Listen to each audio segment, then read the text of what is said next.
Hello दोस्तों, एक बार फिर से आप सबका स्वागत है आपके अपने यूट्यूब चैनल प्रयाग स्टडी में।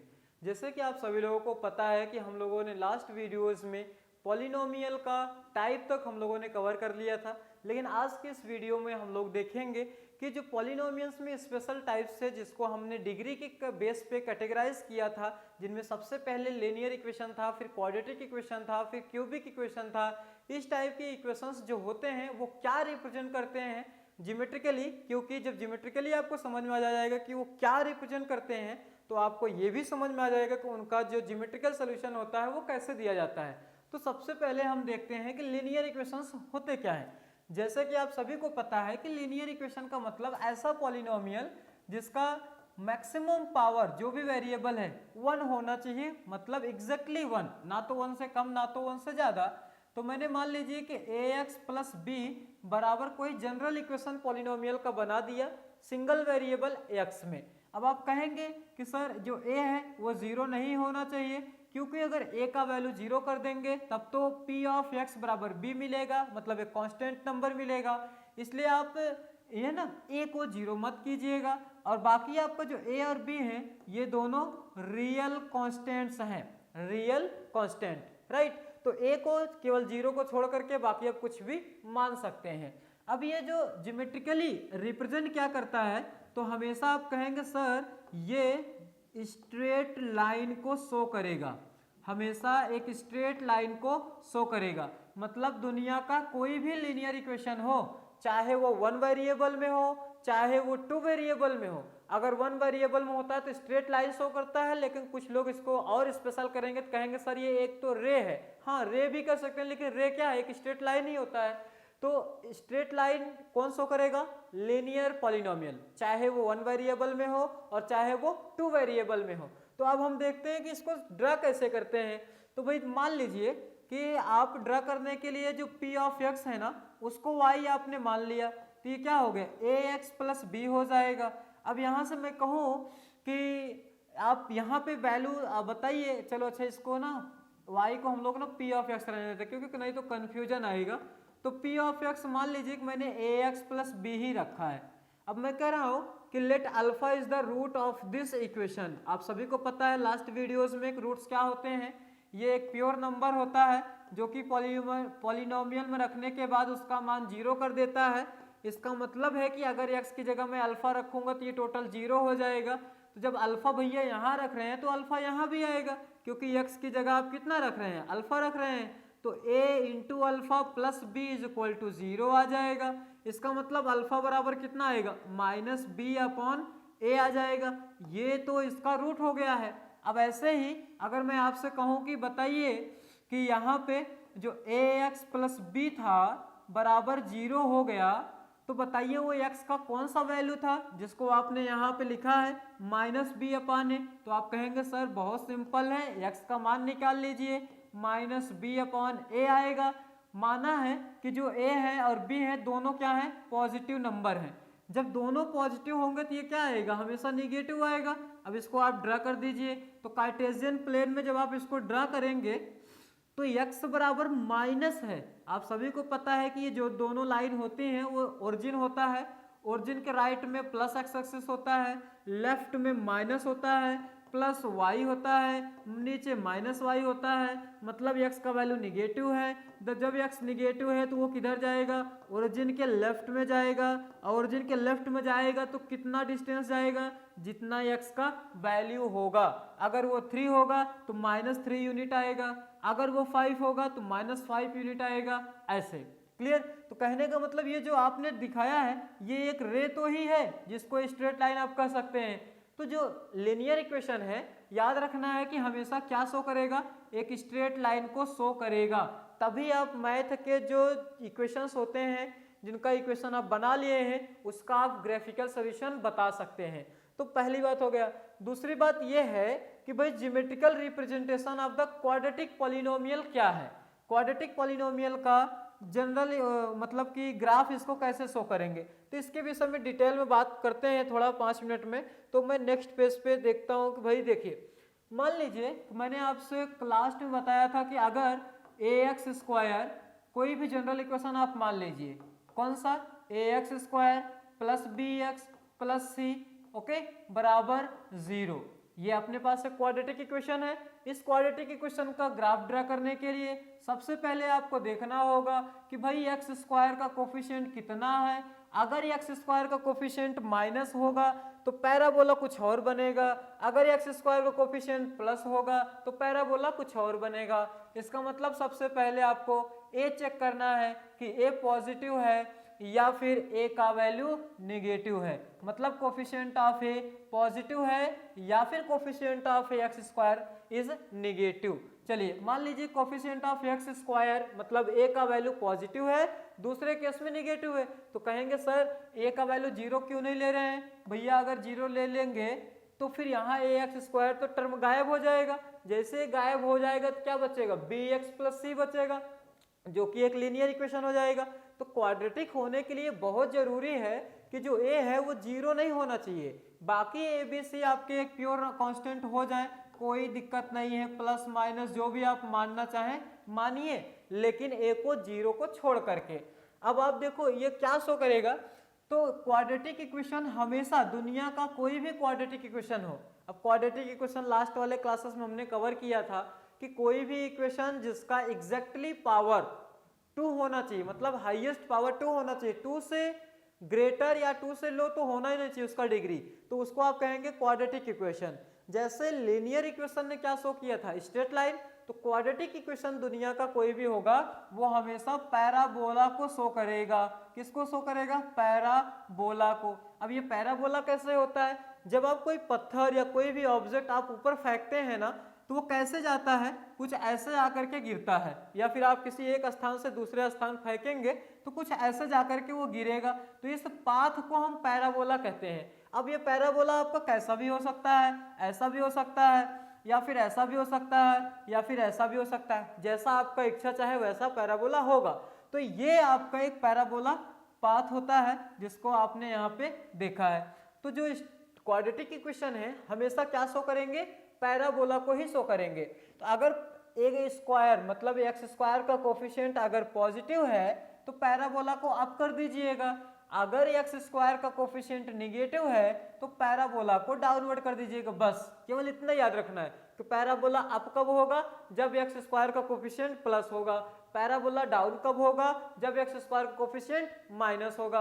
अब बात भी ये एक चीज और आती है, आप सभी को पता है कि A X square plus B X plus C बराबर 0 में अगर मुझे इसके रूट्स निकालने हैं तो श्रीधराचार्य फार्मूला एक अपने पास है जो कि होता है minus b plus minus root में बी स्क्वायर माइनस 4ac पूरे का बटा 2a होता है, जहां पर बी स्क्वायर माइनस 4ac को हम लोग एक स्पेशल नाम बोलते थे जिसको हम डिस्क्रिमिनेंट बोलते हैं, जिसको कैपिटल डी से लिखना है, तो कैपिटल डी बराबर बी स्क्वायर माइनस 4ac। अब ये ना ये 3 वैल्यूज हो सकते हैं, इनके अलावा कुछ नहीं होगा दुनिया में। अगर ये डिस्क्रिमिनेंट पॉजिटिव आया तो इस क्वाड्रेटिक इक्वेशन का रूट कुछ होगा, अगर ये डिस्क्रिमिनेंट इक्वल टू 0 हो गया तो इस क्वाड्रेटिक इक्वेशन का रूट कुछ होगा, फिर ऐसे ही अगर डिस्क्रिमिनेंट निगेटिव आ गया तो रूट कुछ होगा। अब वो क्या क्या होगा इस बात को समझते हैं। अगर आपके जो डिस्क्रिमिनेंट है अगर वो पॉजिटिव है तो इसके रूट्स आपके कैसे होने चाहिए, इसके रूट्स होने चाहिए रियल एंड डिस्टिंक्ट, रियल होगा और अलग अलग होगा। अगर डिस्क्रिमिनेंट 0 हो गया तो जो रूट होगा वो रियल तो होगा ही होगा, साथ में इक्वल हो जाएगा, है ना। अगर डिस्क्रिमिनेंट निगेटिव आया तो रूट आपके क्या हो जाएंगे, इमेजिनरी हो जाएगा, इमेजिनरी हो जाएगा मतलब काल्पनिक संख्या हो जाएगा। बस इतना ही आपको याद रखना है। मतलब क्वाड्रेटिक इक्वेशन का ग्राफ ड्रा करने के लिए आपको 2 चीजें पता होने चाहिए। पहला तो एक्स स्क्वायर का कोफिशिएंट पॉजिटिव है कि निगेटिव है, न्यूमेरिकल वैल्यू नहीं, केवल कोफिशिएंट देखना है कि साइन क्या है, प्लस या माइनस। दूसरा देखना है कि उसका डिस्क्रिमिनेंट क्या है, मतलब ए बी सी का वैल्यू निकाल के बी स्क्वायर माइनस 4ac में रख देना और चेक कर लेना कि पॉजिटिव निगेटिव या फिर 0। अब किसी ने कहा सर मान लीजिए कि पॉजिटिव आ जाए, जैसे यहाँ आ गया, तो क्या कीजिएगा, एक रियल एक्सिस यहाँ बनाइएगा, हॉरिजॉन्टल एक्सिस को जिसको एक्स एक्सिस बोलते हैं ना, इसी को हम लोग रियल एक्सिस बोलते हैं। तो रियल है रूट, रियल है, डिस्टिंक्ट है, मतलब रियल होना चाहिए डिस्टिंक्ट। तो रियल नंबर को ही रियल एक्सिस पे लिखते हैं। तो इसका पैराबोला ग्राफ कैसे कर देना, आप ऐसे कर दीजिएगा। ये कौन सा केस है, ये वाला केस है ना। अगर डिस्क्रिमिनेंट इक्वल टू 0 आ जाए तो उस केस में क्या करेंगे भैया, उस केस में आपको कर देना है कि जो आपने रियल एक्सिस बनाया है, ठीक, अब यहाँ पर डिस्क्रिमिनेंट 0 है, मतलब रूट्स तो रियल है ही यही, साथ में इक्वल भी हो गया, मतलब जो अल्फा बीटा यहाँ अलग अलग हो रहे थे ना, वो दोनों कोइंसाइड कर गए हैं। तो बस ऐसे लेके आइएगा, टच करा के निकाल दीजिएगा। अब ये अप हो सकता है, डाउन हो सकता है, वो तो एक एग्जांपल आगे बात होगी कि ये क्या है, पॉजिटिव है कि निगेटिव है। अच्छा, मान लीजिए कि डिस्क्रिमिनेंट अगर निगेटिव हो जाए तो क्या कीजिएगा, रियल एक्सिस है, ना तो इसको कट कराइएगा और ना तो टच कराइएगा। तो ये केसेस आपके पास हो गए हैं। अब इनमें आप देखो पैराबोला जो आपका है, आप ऐसे भी कर सकते थे ना कि यहाँ पे पैराबोला ऐसे डाउनवर्ड भी आ सकता था। अगर ये पैराबोला अप है तो क्या कहेंगे, सर यहाँ ए का वैल्यू पॉजिटिव है। अगर पैराबोला डाउन है तो मतलब ए का वैल्यू निगेटिव है, राइट। और दोनों में देखो रियल एक्सिस को वो कट किया है अलग अलग पॉइंट पे, तो दोनों में डिस्क्रिमिनेंट क्या होगा, निगेटिव होगा। अगर ये पैराबोला ऐसे है तो मान लीजिए सेकेंड वाला मैं डाउनवर्ड बना दिया। अब यहाँ पे अगर पैराबोला अप है तो कोफिशिएंट ऑफ एक्स स्क्वायर क्या होगा, पॉजिटिव होगा, मतलब ये पॉजिटिव है। अगर पैराबोला डाउनवर्ड होगा तो कोफिशिएंट ए क्या होगा, निगेटिव होगा। बात समझ में आ गया होगा। थर्ड, मान लीजिए कि पैराबोला ऐसे डाउनवर्ड है इस केस में, तो इस केस में क्या कहेंगे, सर ए तो पॉजिटिव है ही है क्योंकि पैराबोला अप है। अगर ए निगेटिव होगा तभी जाके पैराबोला डाउनवर्ड होगा।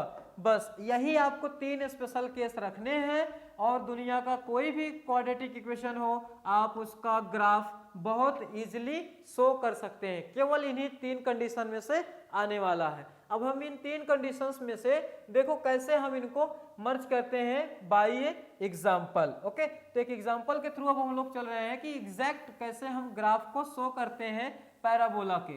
तो एग्जैक्ट ग्राफ शो करने के लिए आपके पास पहले मैं एक दिखा दे रहा हूं कि यहाँ पे हम लोग जो अभी देखे हैं रफली, उस चीज को अगर दिमाग में समझ में आ गया होगा तो आप इसके ग्राफ को बहुत आसानी से ड्रा करना। देखिए सबसे पहला केस मैं क्या बनाया हूं कि डिस्क्रिमिनेंट इसका जो ए है ये पॉजिटिव तो है ही, साथ में जो डिस्क्रिमिनेंट है वो भी पॉजिटिव होगा। तो पैराबोला आप क्या करोगे, सर अप होगा और कट करेगा। पैराबोला क्या होगा, अप होगा और कट करेगा, ठीक। अगर ए का वैल्यू पॉजिटिव हो लेकिन डिस्क्रिमिनेंट बेचारा 0 हो जाए तो पैराबोला क्या होगा, अप होगा लेकिन टच करेगा। फिर ए का वैल्यू पॉजिटिव हो लेकिन डिस्क्रिमिनेंट निगेटिव हो जाए तो पैराबोला क्या होगा, अप होगा लेकिन क्या होगा, उसको है ना तो कट करेगा ना तो टच करेगा। तो पहला केस आप देखो, डिस्क्रिमिनेंट पॉजिटिव कट करेगा। अगर डिस्क्रिमिनेंट इक्वल टू 0 तो भैया इसको टच करके निकल जाएगा। अगर डिस्क्रिमिनेंट निगेटिव ना तो कट कराइएगा ना तो टच कराइएगा। ये 3 केस आपके पास स्पेशल हो गए हैं। अब देखिए फोर्थ वाले में हम आते हैं कि अगर हमारे पास ये केस होगा तो क्या करना है सर यहाँ देखो ए का वैल्यू तो निगेटिव होगा ही होगा, मतलब एक्स स्क्वायर को कोफिशिएंट तीनों में निगेटिव करिएगा। फिर देखें इसमें डी पॉजिटिव कर दिया भैया, इसमें डी को 0 कर दिया और इसमें डी को निगेटिव कर दिया। ग्राफ कैसे बनना है इस चीज को समझ लेते हैं जल्दी से, है ना। अब यहाँ पे पहले वाले में देखो ए तो निगेटिव है, सर डाउनवर्ड होगा पहला बोला। डी क्या है, पॉजिटिव है तो कट करवा दीजिए ऐसे। डी 0 है तो इसको ऐसे टच करवा दीजिए ऐसे। डी निगेटिव है, ना तो कट करवाइए ना तो टच करवाइए। यही आपके स्पेशल 6 टाइप के केसेस बन सकते हैं किसी भी पैराबोला को ड्रा करने के लिए, ठीक। तो अब हम मान लीजिए कि मैंने कहा कि सर चलो एक एग्जांपल बताइए, 3x square minus 2x plus 5, इसका कैसे शेप बनाएंगे। तो सबसे पहले आप देखो इसमें a कितना है, a मतलब x स्क्वायर का कोफिशिएंट, कहेंगे सर 3 है। b का मतलब x का कोफिशिएंट जो कि -2 है। सर c का मतलब कांस्टेंट टर्म कितना है, सर 5 है। बात सही है। अब आप देखो a का वैल्यू क्या है, पॉजिटिव है भाई, पॉजिटिव है क्योंकि 3 है ना प्लस में, 3 नहीं 3000 हो, लाख हो, कुछ भी हो, लेकिन पॉजिटिव तो है। अच्छा डिस्क्रिमिनेंट चेक कीजिए क्या है, डिस्क्रिमिनेंट का वैल्यू क्या होता है भाई, बी स्क्वायर माइनस 4ac होता है। b का वैल्यू कितना है, -2, -2 का स्क्वायर करेंगे तो 4 minus a into c, a का मतलब 5, c का मतलब है ना, तो 5 इंटू 3 15, 15 इंटू 4, तो 15 इंटू 4 कितना आएगा भैया 15 चौका 60, और ये टोटल वैल्यू आप देखेंगे -56 हो जाएगा। ओहो, it is a negative number. जब ये निगेटिव होगा तो इसका शेप कैसे बनेगा, चलिए सबसे पहले तो मैंने कहा भाई कोफिशिएंट देख लिया ना कि ये क्या है, पॉजिटिव है, पैराबोला अप होगा। डिस्क्रिमिनेंट क्या है, निगेटिव है, इसका मतलब रियल एक्सिस को टच न कराइएगा, ना तो कट करवाइएगा, तो केस आपका ये वाला बनेगा, केस आपका ये वाला बनेगा। बस ऐसे ही आपको याद रखना है, दुनिया का कोई भी पैराबोला आ जाए, दुनिया का कोई भी क्वाड्रेटिक इक्वेशन आ जाए, आपको सेम टू सेम वैसे ही ड्रा करना है। अब सेकंड आते हैं कि सर क्वाड्रेटिक इक्वेशन तो समझ में आ गया, ग्राफ समझ में आ गया, इसमें नेक्स्ट टर्म जो आता है वो रूट्स आते हैं, जिसको आप जीरोस भी बोलते हैं। तो जीरोस क्या है, ये एक रियल वैल्यूज होते हैं, हमेशा एक रियल नंबर होगा जो कि उस पॉलिनोमियल में रखने के बाद पॉलिनोमियल का मान हमेशा जीरो कर देगा, हमेशा जीरो कर देगा, तो उसको हम जीरोस बोलते हैं, कहीं कहीं रूट्स भी बोलते हैं। तो ये दोनों चीजें याद रखना है। कैसे सर, जैसे मान लीजिए कि मैंने कहा कि 5x + 6 बराबर समथिंग है, मान लीजिए कि यही p ऑफ x है। मैंने कहा चलो भाई बताओ इसमें x का क्या वैल्यू रखूं ताकि आंसर जीरो हो जाए। तो आप कहेंगे सर अंतर्यामी तो है नहीं, मान लीजिए कि x बराबर अल्फा रख दिया है ना, जब x बराबर अल्फा रखेंगे तो p ऑफ अल्फा कितना होना चाहिए, जीरो होना चाहिए, क्योंकि इसका रूट है। तो जब p ऑफ अल्फा जीरो होगा तो यहाँ x की जगह अल्फा रखो, तो 5 अल्फा + 6 बराबर जीरो होगा। इसका मतलब अल्फा कितना आ गया, -6/5।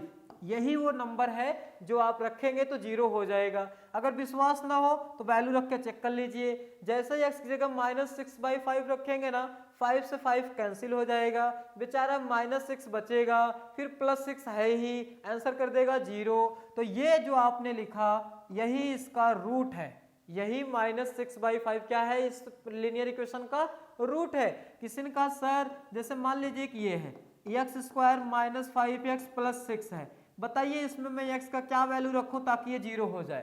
ठीक, तो भाई हमको तो पता नहीं है ना क्या रखेंगे, तो मैंने क्या किया, इसका फैक्टर बनाना चाहा। फैक्टर तो सभी को पता होगा, इस 6 का मल्टीप्लाई x² के कोफिशिएंट से मल्टीप्लाई कीजिए, तो 6 × 1 = 6 आए ना, उस 6 को 2 प्राइम नंबर में ब्रेक कीजिए, या तो 6 × 1 = 6 लिखेंगे, या तो 2 × 3 = 6 लिखेंगे। अब देखना है सर इन दोनों में से कौन लेंगे, तो वो डिसाइड करेगा। 6 का साइन क्या है भैया, प्लस है, मतलब प्लस करने पे ये नंबर कितना है, 5 है, तो 5 आना चाहिए। अगर यहाँ माइनस होता तो माइनस करने पे 5 आना चाहिए। इसको बिल्कुल आप याद रखिएगा कि यही कॉन्सेप्ट है, इसके अलावा करेंगे तो फैक्टर कभी नहीं बनेगा दुनिया में क्वाड्रेटिक इक्वेशन का।